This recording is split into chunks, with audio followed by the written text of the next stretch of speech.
Hey guys, it's 21 Maxwell here, and welcome to episode 33 now of the WWE 2009 TEW2013 Let's Play. This is our go-home show for NXT and Smackdown before we get to the Elimination Chamber.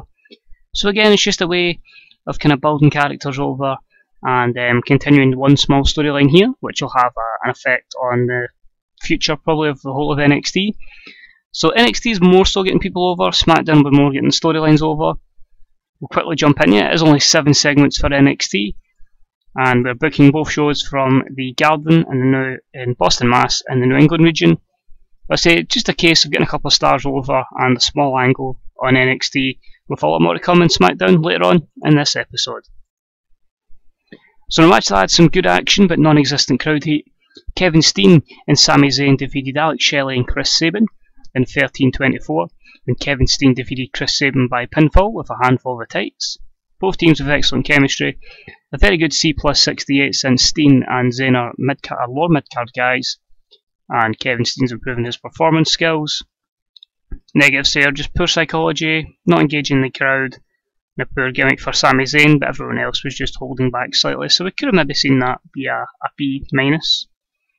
But still pretty decent because it's on the B show. I think it's a bad idea of Sami Zayn taking part in a match that has been called in the ring. Okay. An extremely short match, Wade Barrett continued his impressive run with a squash match victory over Tyler Rex in 2:27 by pinfall with the Wasteland. This was a D plus 53. No skill improvements, and the dirt sheet has lots of negatives for Tyler Rex, only holding back for Wade Barrett, but it is a basic squash match just to get Wade Barrett over and put him on television.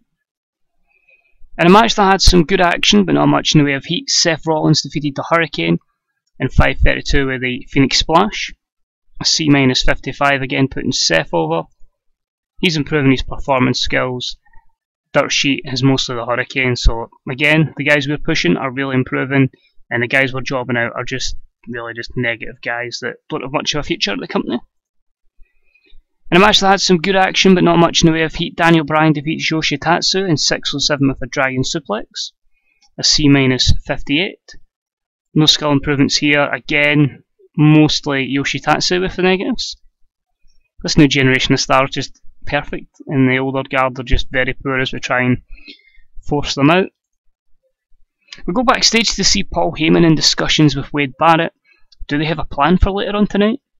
Heyman turns round and sees the camera and slams the door shut right in the cameraman's face. So what does Barrett and Heyman get planned for this evening? As a B minus 74. Our main event and about the featured great action and average sheet from the audience. Shelton Benjamin defeated Zack Ryder in 9:02 with Paydot. A very good B80. Very happy with that. No skill improvements, and the dirt sheet just had both guys holding back and the low experience of the announce team. Very impressed with that, very surprised we got a great rating out of Zack Ryder. This then leads to our end of the show, not a great one because it's judged in overness, but after the match, Shelton Benjamin is celebrating his victory before he's ambushed by members of the Nexus, Barrett, Steen and Zayn. They lay a vicious beatdown of the former ECW champion, each hitting him with their respective finishing moves. After this, Shelton is stretchered out of the arena. It looks like he could be gone for a few weeks, so basically writing off Shelton Benjamin for a couple of weeks. This was a C64. Shelton looked good. Zayn and Steen were poor or underwhelming. It continues the Barrett-Shelton storyline. Basically, it's just to write Shelton Benjamin off the TV to lead to a future angle. And overall, that is a C plus 66.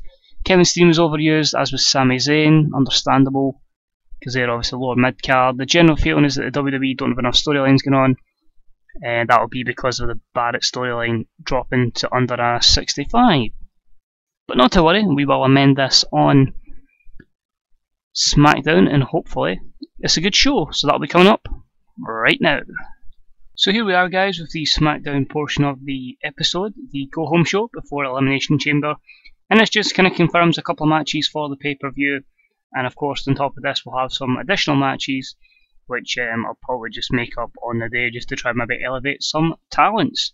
So 10 segments here, hopefully this gives you an idea of where we're looking to go. And let's kick on with the show. So we start the show off with our announced team, Joey Styles and Matt Striker. Joey Styles says, "Hello everyone and welcome to another spectacular episode of WWE Smackdown." And Matt, what a main event we have this evening. Matt Striker replies back, "Yes Joey, we're just days away from the Elimination Chamber pay-per-view. And of course the Undertaker defends his title within the structure of the Elimination Chamber against 5 other men, 3 of which will take part in that match alongside the Undertaker in our main event this evening."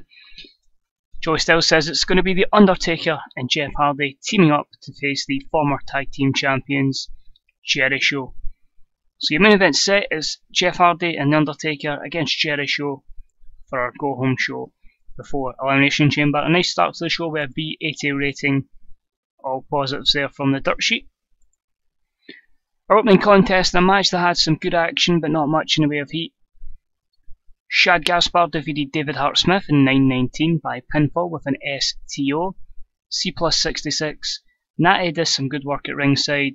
The storyline continues, and good work from Striker and Joey Styles. Shad improves his technical skills. Negatives here are just both gentlemen holding back slightly, and the motivation of David Hart Smith. In a match that had some good action but not much in the way of heat, Tyson Kidd defeated JTG in 7:38 by pinfall with a blockbuster. This got a very good B-73. Again continuing the storyline, so both tag teams have one victory over the other. JTG's improving his performance skills. Negatives just both guys holding back, and the announcing team's experience. We then have Teddy Long coming out saying, "Now gentlemen, after tonight you've faced members from the opposition teams, so it only makes sense that this Sunday, Crime Time, will defend the WWE Tag Team Championships against the Hart Dynasty." So that's going to be booked in. It was a C60 which wasn't great, and we'll just book that in now. We can find the Elimination Chamber. So book match, 2 versus 2, and it is going to be Crime Time. Unbelievable, we managed to get both guys to upper mid card, which was quite good to see, and the Hart Dynasty both as mid card heels. We'll save that and we'll book that in. Save. So that's booked in, perfect. In a bit that featured great action and a good crowd, John Morrison and Christian defeated Dolph Ziggler and Mike Knox in 9:47 when Christian defeated Mike Knox with a kill switch. This was a C+67. Unfortunately, John Morrison and Christian didn't click, so that's probably going to take a bit of the rating off. No skill improvements there. Negatives are for the tag chemistry, the length of the match, inconsistency from Mike Knox and Christian, and a couple of guys holding back. But it was another match just to give Christian this good run of momentum that he's currently on. The announcers then put over the fact we'll be seeing Dolph Ziggler take on Christian this Sunday at the Elimination Chamber for the WWE Intercontinental Championship. So that's going to be happening this Sunday, and I got a solid B80 rating. Hopefully their matchup has a better rating than the last time. But I say it makes sense from a storyline that these two guys face off. We've got a promo from CM Punk. This Sunday we enter a new era in the WWE. We see an era of straight edge. We see CM Punk defeat 5 losers in the Elimination Chamber. Tonight in my way stands Matt Hardy looking for revenge. The problem is for Matt that, like his brother, he has just so many demons due to dealing with substances and alcohol that he just can't cope with CM Punk. These will be a distraction. So tonight we end Matt Hardy, this Sunday we end his brother, and this Sunday we also end the Undertaker's title reign as he becomes WWE World Heavyweight Champion. So a B83, good promo from Punk, continues the Punk vs Hardy storyline. Only negative was the cold crowd. The match itself pretty disappointing, and about it featured great action and a good crowd. CM Punk defeated Matt Hardy in 10:18 with the Pepsi Plunge. C+71. Matt Hardy improves flying skills. Let's see what cost this being a B-. Both guys holding back. Punk's motivation, the length, and just blowing the crowd's mood. So maybe could have got a B- should we not have maybe had the Punk promo. But that's still okay, it keeps Punk's good momentum going. In our main event, and about it featured great action and great heat from the audience, Jeff Hardy and The Undertaker defeated Jericho in 1726 when The Undertaker defeated The Big Show with a chokeslam. A B83, obviously great chemistry between Jericho. The match deserved better colour commentary. Taker improves technical and performance skills. Big Show improves Rumble skills. Amazing that even at their age they're still improving some skills. Negatives. Basically, if Jeff Hardy would have a drugs habit and a drinking habit, he'd maybe get that up to a B+, with a couple other positives as well. I'm ending the show in a bit of a downer. I'm just kind of hoping this will be a bit better. After the match, Big Show gets his revenge on Taker and starts to nail him, and Jericho attacks Jeff Hardy. Both the babyfaces in peril finally get the upper hand though, and this leads to CM Punk and Batista coming out, and we then have a 6-man brawl. Every one of these men can become the World Heavyweight Champion this Sunday at the Elimination Chamber. We'll see you then. So basically, we end the show with 6 guys going at it against each other. Maybe one of these guys will stand tall and become the champion. Punk came across well. Jeff Hardy looked absolutely dreadful. 2 storylines continue. Undertaker's on to show more charisma. And again, the negatives are mostly Jeff. A couple there for Batista as well. But overall, a B72, not great, but gives you an idea we're getting straight into this Elimination Chamber match with these 6 superstars. Overall, a B80 show. Decent, not awful, doesn't lose any pop or anything, doesn't lose any importance, so I'm quite happy with that. We'll have a quick look at our report, which says the majority liked the show, and NXT people enjoyed the show as well, so that's always good. Obviously, our NXT show, as you saw at the start of the episode, had the ambush on Shelton Benjamin. Our emails shows that we had a 0.42 on Sci-Fi for NXT. So we are 3 days away from the Elimination Chamber. If we quickly look at the pre-book, you'll see Booker TV Wade Barrett, Crime Time versus Hart Dynasty, The Undertaker versus Jeff Hardy versus Batista versus Chris Jericho versus CM Punk versus The Big Show, Triple H and John Cena versus Shawn Michaels and Kane are all booked in. We've also got Christian up against Dolph Ziggler, and we'll probably have a couple more matches that we'll add.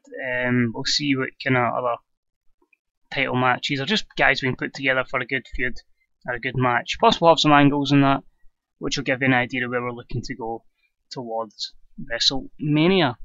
So that's it for this episode, guys. I hope you enjoyed it. I hope you're looking forward to Elimination Chamber. And if you enjoyed the episode, guys, please remember to leave a like. If you've got any comments on the show, any questions or anything you'd like to see happening, any future series you'd like to see, please let me know, guys, and we'll see what we can do. And until next time, it's Twitter Maxwell. I'll speak to you all real soon. Bye bye.